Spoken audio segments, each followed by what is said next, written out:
welcome back to SmartPath Tutoring. This video is on GCSE physics, specifically on conduction and convection. Conduction occurs mainly in solids. Conduction is the process where vibrating particles transfer energy to neighbouring particles. Particles in liquids and gases are much more free to move around, which is why they usually transfer energy by convection instead of conduction. Conduction occurs mainly in solids.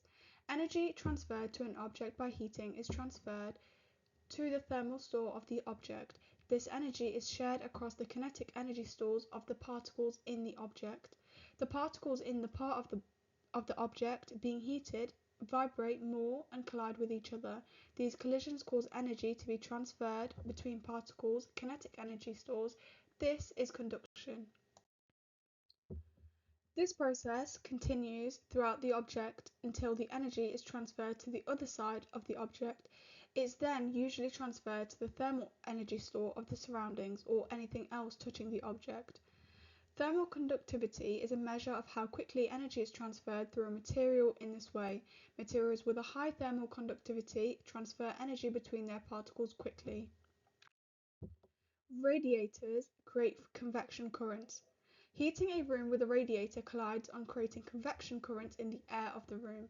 Energy is transferred from the radiator to the nearby air particles by conduction. The air particles collide with the radiator's surface. The air by the radiator becomes warmer and less dense as the particles move quicker. This warm air rises and is replaced by cooler air. The cooler air is then heated by the radiator. At the same time, the previously heated air transfers energy to the surroundings. For example, the walls and the contents of the room. It cools, becomes denser, and sinks. This cycle repeats, causing a flow of air to circulate around the room. This is a convection current.